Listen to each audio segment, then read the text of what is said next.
Bem-vindos à nossa aula número 3 da unidade 1 da nossa disciplina Cartografia aplicada ao ensino da geografia. Nessa aula nós iremos estudar a cartografia no ensino da geografia. Mas iremos começar compreendendo qual é a área de interesse da geografia, a área de estudo dessa disciplina.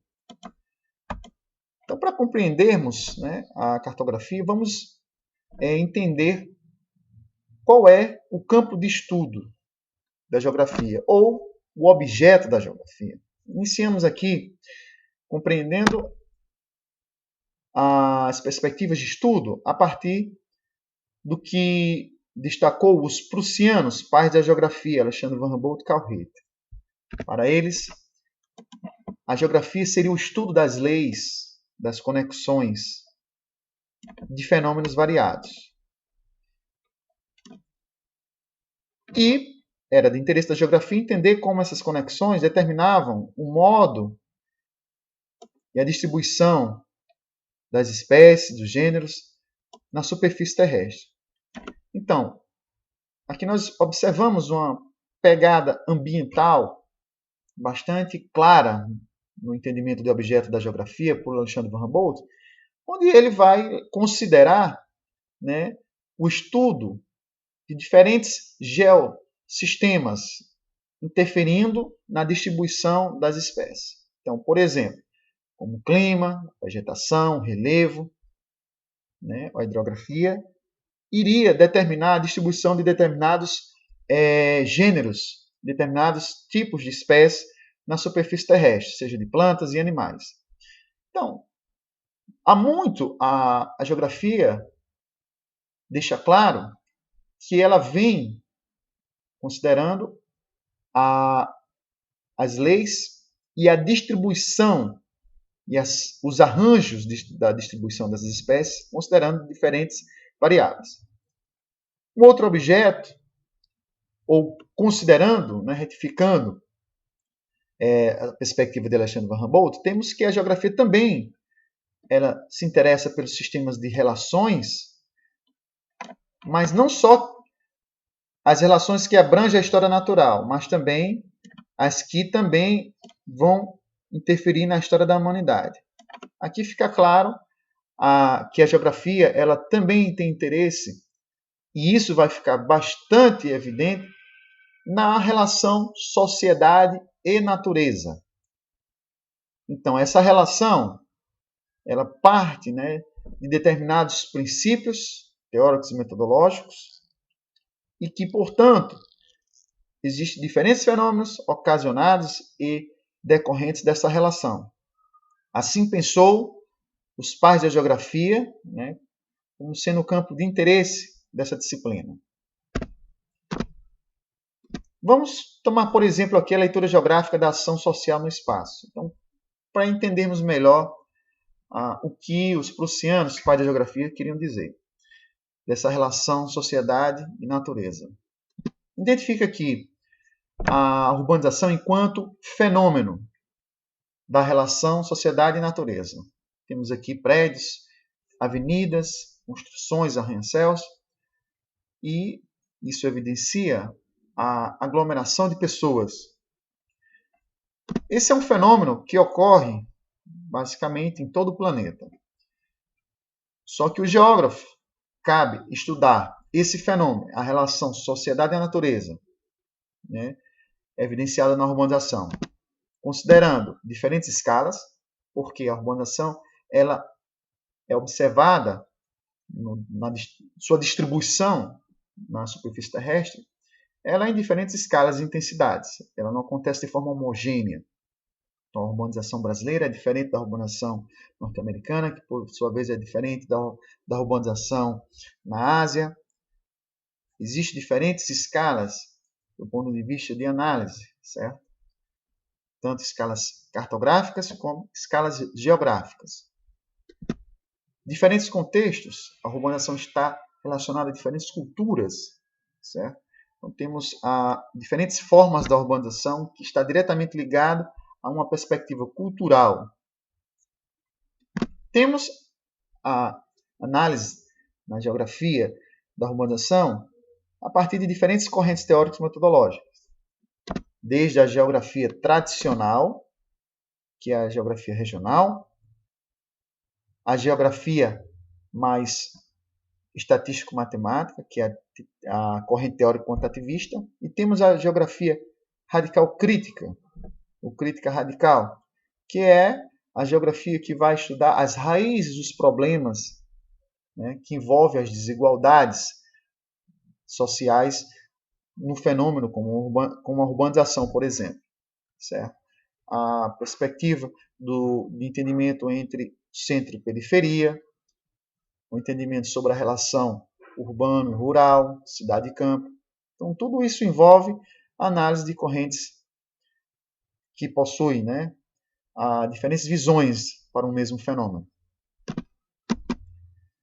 Então, fundamentos da prática docente no ensino da geografia. Então, vamos entender um pouco do fundamento. Então, para ensinar todo esse conhecimento científico, é importante que o professor de geografia adeque esse conhecimento aos diferentes níveis de desenvolvimento dos seus alunos. Quando nós estamos transpondo didaticamente essa disciplina para uma geografia escolar, temos que entender que os alunos eles possuem diferentes níveis de cognitivos, né, de desenvolvimento, né, ao entendimento da psicogênese do espaço. Como também os alunos estão inseridos em diferentes contextos sociais, culturais e econômicos. E isso também determina, deve ser referência para a nossa prática docente. Então, são princípios que devem ser observados quando nós estamos elaborando nossos objetivos de ensino. Também devemos considerar que o conhecimento geográfico ele deve ser um conhecimento incorporado no dia a dia dos alunos, certo? Porque é um conhecimento que só vai fazer sentido quando nós associarmos e partimos, né, de um contexto imediato, certo? Que é a vida cotidiana do aluno. Então, quando nós partimos de um ponto de vista mais racional e lógico, que envolve o contexto desse aluno, nós iremos obter mais sucesso, certo? Então, nossas intervenções práticas devem obedecer à lógica e à racionalidade dos contextos culturais e econômicos desse aluno, certo? Então, intervenções práticas que nós falamos, né, das nossas práticas em sala de aula, será recursos que nós iremos utilizar, o conhecimento que nós iremos repassar para o aluno, certo? Então, envolve todas essas variáveis e que é importante, né, para termos como base e fundamento nossa prática. Entramos aqui na cartografia. Vamos falar dos mapas enquanto recursos que facilitam essa transposição didática, né, desses conhecimentos de contexto social, econômico e cultural.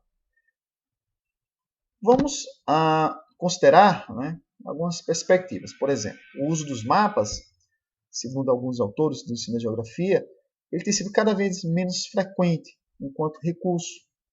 Muitos professores deixam de utilizar esse recurso na sala de aula, que pode ser e que vai ser, de certa forma, bastante útil para a compreensão de diferentes temas trabalhados pela geografia.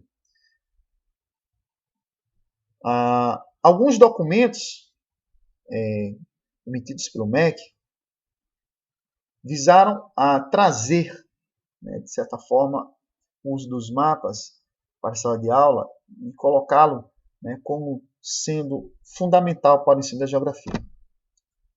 Comecemos aqui pelos PCMs, Parâmetros Curriculares Nacionais. Documento que foi produzido pelo MEC na década de 1990, ele organizou o ensino a partir de ciclos, né?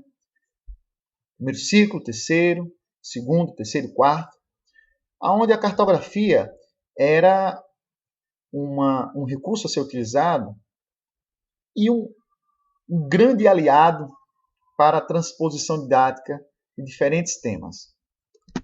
Então, ele ajudava o aluno, segundo esses parâmetros, a cartografia ajudaria os temas da geografia, né, a serem repassados do ponto de vista, né, da realidade imediata do aluno, ou seja, do particular para o geral, como também nas séries, vamos colocar aqui na segunda metade do ensino fundamental, onde o aluno teria mais capacidade, mais recursos para entender os temas trabalhados do geral para o particular, certo?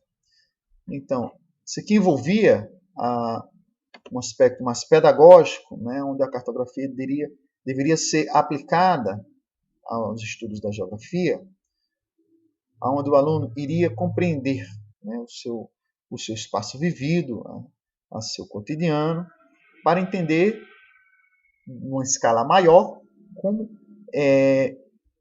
tudo à sua volta estava mais ou menos relacionado a eventos mais globais. Então, o local e o global estavam em interação, né, nessa perspectiva de entendimento da cartografia nos parâmetros curriculares nacionais.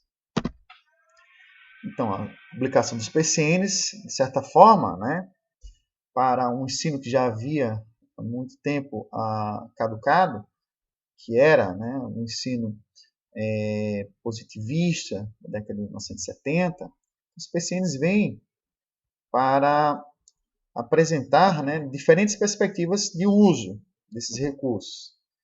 Então, os PCNs apresentou um avanço, né, na medida que os mapas deixaram de ser empregados apenas como recurso, mas também como o uso didático, passaram a ocupar espaço nos conteúdos curriculares. Então, a cartografia ela não era apenas recurso nos PCNs, ela passou a ser um conhecimento a ser estudado e ser aplicado, né, no ensino fundamental e também no ensino médio. Ela passa de um recurso para um conteúdo. Vem a Base Nacional Comum Curricular. Esse documento aqui começou a ser desenvolvido em 2014 e aprovado em 2017. Como é que ela observa a cartografia no ensino fundamental? É também um documento, né, que serve como parâmetro, estabelece tantos temas como as habilidades e competências serem trabalhadas nos objetivos de ensino. Então, assim como os PCNs, né, a Base Nacional Comum Curricular ela vem ajudar. E como estrutura documental, ela vai valorizar o processo também de alfabetização cartográfica, a construção do pensamento espacial do aluno, certo? Isso é muito importante para entender a escala, por exemplo, um fenômeno como a urbanização, as diferentes escalas, diferentes intensidades e ritmos, né, como a urbanização acontece em escala local, global e como ambos estão relacionados. Também ela serve para a compreensão contextual, certo? Onde vai também esse documento, né, a BNCC, fazer referência às competências específicas da cartografia nas ciências humanas, certo?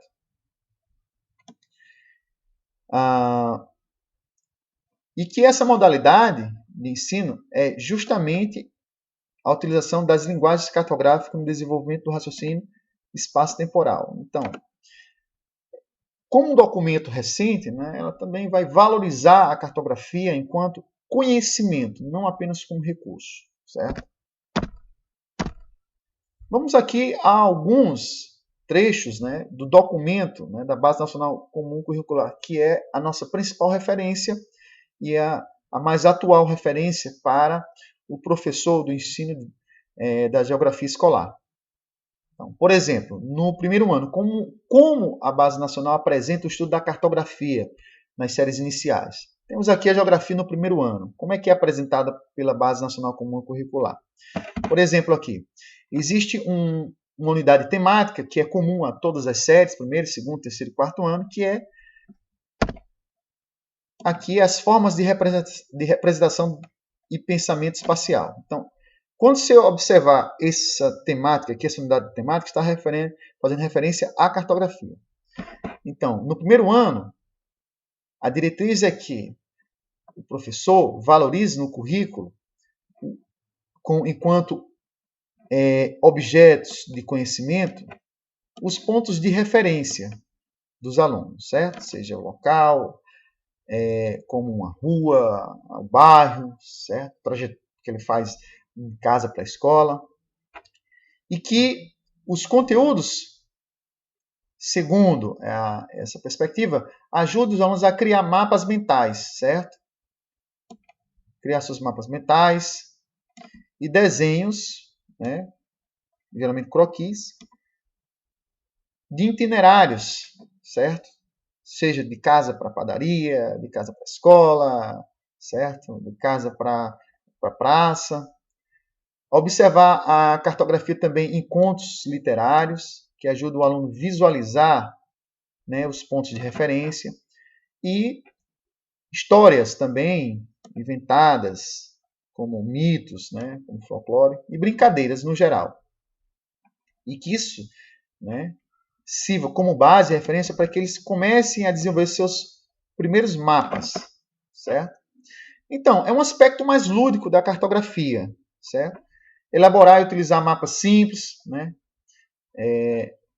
Não tão sofisticado e com uma linguagem mais técnica. A gente reduz um pouco ao nível cognitivo dos alunos nessas séries.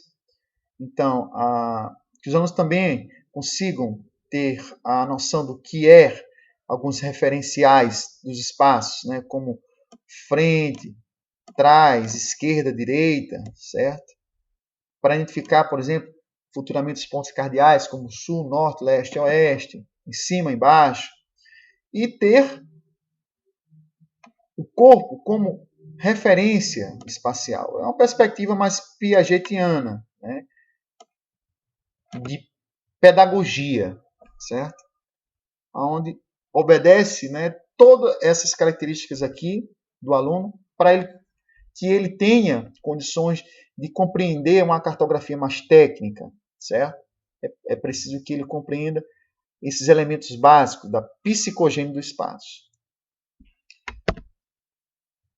Temos aqui no segundo ano, né, algumas propostas também da cartografia, já orienta que os objetivos de conhecimento levem em consideração a localização, orientação e representação espacial. Aqui, relacionar, por exemplo, a dia e noite, né? Temos aqui a perspectiva já de base de entendimento dos fusos horários, diferentes tipos de atividades sociais, né? Aqui já começa a compreensão também das escalas geográficas de análise. Observar também o horário escolar, comercial, sono, tudo isso aqui já para fazer alusão a um conhecimento mais das coordenadas geográficas e dos fusos horários. E compreender e descrever também atividades naturais e econômicas, né, sejam elas extrativistas, agropecuárias, impactos ambientais. Então, tudo isso aqui, pessoal, é análise, né, e estudos de base para uma cartografia mais técnica. No quarto ano, nós temos já uma cartografia um pouco mais técnica a ser observada no ensino da geografia, certo? Bom, temos aqui já a aplicação de sistemas de orientação, elementos constitutivos do mapa, como escala, títulos, legenda, simbologia, certo? Aqui nós temos algumas habilidades a serem desenvolvidas, como os alunos conseguirem utilizar orientações cardeais, né, que já foram trabalhadas no estudo de base lá no segundo ano, identificar localizações, né, seja de paisagens rurais ou urbanas, que o aluno também saiba relacionar e comparar determinados tipos de mapas, né, e identificar características, certo? Tanto as características como as finalidades e diferença entre esses mapas. Então, aqui são perspectivas do ensino da cartografia na educação básica, apresentada, né, pela Base Nacional Comum Curricular. As orientações sobre objetos de conhecimento e habilidades no ensino médio ainda estão sendo pontos de discussão, um documento que está para ser ainda elaborado, certo? No 8º ano, temos aqui já uma cartografia ainda mais técnica, por exemplo, o entendimento de cartografia de anamorfose, né? Ou seja, aquela cartografia que vai identificar os mapas de acordo com a intensidade do fenômeno representado no espaço. Então, vai ser mapas de proporções, não necessariamente mapas de delineamento mais matemático, ou seja, você vai ter um mapa de violência, onde ele vai identificar as áreas de maior incidência, então o mapa vai estar mais o território ele vai estar maior do que o outro, considerando a proporcionalidade desse fenômeno. Então, aqui o aluno já é levado a elaborar mapas, né, de várias representações, analisar redes e dinâmicas urbanas e rurais, já é levado a analisar o ordenamento do território, o estilo de vida e os usos e ocupação dos solos, certo?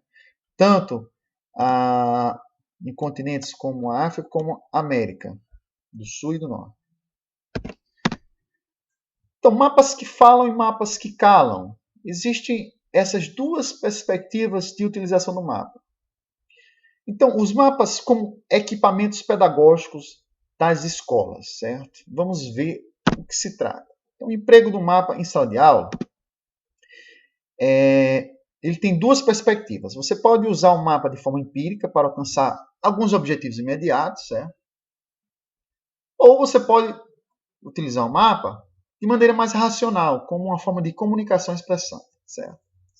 Então, utilizar aqui o mapa como recurso é como você utilizasse o mapa apenas como um atravessador do conhecimento, não ele próprio quanto conhecimento. Então, aqui você está utilizando o mapa enquanto recurso. Dessa maneira aqui, utilizar o mapa, né, enquanto comunicação e expressão, você está utilizando um mapa de uma forma mais racional, ou seja, a cartografia enquanto um conhecimento, não apenas como um recurso qualquer, como um data show, ou um computador, seja lá o que for. A diferença é muito importante, né, da perspectiva didática. Então, aqui nós temos o ensino do mapa, certo? E o ensino pelo mapa. Isso aqui é duas perspectivas totalmente diferentes. Ou seja, tem que levar em consideração, ou tem que prevalecer em nossa didática, o ensino pelo mapa. Certo? Só voltando aqui. O ensino do mapa é um ensino, certo? Do mapa enquanto recurso. É como se eu estivesse utilizando ele como sendo um equipamento qualquer na sala de aula. Quando você utiliza o mapa, né, enquanto comunicação e expressão, ou seja, o ensino pelo mapa, você vai trazer o mapa enquanto um conhecimento em si mesmo, certo? Daí, nós temos a perspectiva de entender que nossa praxe de sala de aula deve considerar, certo, o ensino pelo mapa.